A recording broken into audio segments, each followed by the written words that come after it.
Welcome to Newzroom Afrika. Thank you for joining us. Thank you for having me. You have brought Sama to the studio today. I'm very colorful. You as well. Well, thank you. Yes. Thank you. You look absolutely gorgeous. Thank you. Yeah. Thank you. So let's talk about the inspiration behind your project.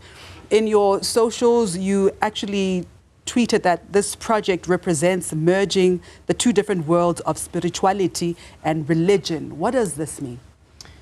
So in this project, we tapped into a subject, your kholelwa kuNkulunkulu, acknowledging how our Creator has created the sky and the land. And so I'm showing how powerful our Creator is. And I'm like, if He is so powerful, then He can surely make my dreams come true. You know, that is Kwakhanya. And then there's a song that is the people's favorite. It's called Bokoko. And it talks about being proud of who I am, and I don't walk alone. So if anyone tries to do anything to destroy my journey, just know that I do not walk alone, so you cannot touch me. Ooh. So this project shows how proud I am of who I am, and it's showing how lovely it is to be a Zulu person. It's a celebration of being a black person. Yeah. I love that, being an African. Yes. And were you raised in this way, because in some instances, some people had to find it for themselves, maybe coming from a religious background and then having to discover that side of your African spirituality. What's your story? I was raised with a family that does kholelwa. We do believe in amadlozi. As you can see, I have this pandla on. So my dad is a person who believes in Nuguti Gabongwa. If anything goes well, you go emsame and you say thank you. So sikhule singane esitshenwa ukuthi idlozi likhona, and it's very important. And there were people before you who wanted to achieve the things that you are now achieving. So be thankful for it. That is wonderful. Were there any fears ever of expressing the spiritual side of yourself in your music, in light of the fact that we live in a country that is extremely divided between religion and African spirituality, as if the two cannot coexist? I think from my side, there was a fear of showing, of saying certain things in my music, because I felt like it wouldn't resonate with everyone. But the older I have grown in the industry, I've realized I am an artist, so I need to present my work to people with confidence and tell them my story and who I am, instead of trying to reach out to another person's story. So even if a person doesn't resonate, I'm showing them who I am, and there's nothing wrong with that. So I'm no longer afraid to say this is Azana. Good for you. Yeah. Good for you. Tell me about Sam Deep. What was it like working with him?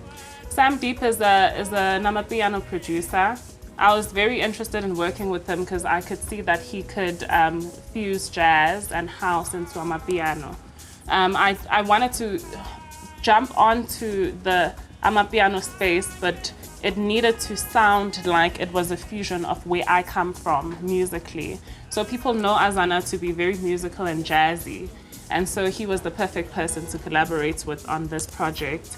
When you listen to the music, you even confused yourself. Is this what is it? Amapiano? Is this jazz? Is this house? And that's exactly what I wanted. So we were able to infuse the two worlds together, and it just makes sense to have Azana and Sam Deep in one project. And good music is good music. Yes. Yeah. How has the first single from the EP been received so far? The leading single is Bokoko. People love it. When it just dropped, I was in the robot and I heard someone bumping the song, and I was like, oh my God, that's me. So that's how you see that the song is actually doing well, you know? When you are walking randomly and you hear the song, that's how you see that, okay, I think this is heading the right direction. So yes, the people have been appreciating the song. It's going very well. And as a singer and songwriter, what does your creative process look like? I'm inspired by conversations that I have with people. So we can have a conversation right now. You can say something that resonates with me. I'll write it down and sing it in my own way. So my creative process is outside of studio. Before I even enter studio, I already know what I'm going to say when I get in there. I'm also inspired by my experiences with people. If I'm unhappy about something that someone did, I will make it into a song. Yes. So it's just normal life, my feelings, how I view life, what people say to me. I can turn those words into music. Yeah. And now that your EP, Kwakhanya, is out, what do you hope that people will take away from it? I hope that people find hope, that they are proud in who they are. I hope that it reaches someone out there who thought that they couldn't continue. And when they listen to Kwakhanya, no Magukhanya, no Gogo, they can find hope and believe in their dreams and continue going, you know? And I hope it gives people confidence in whatever they're trying to achieve in life.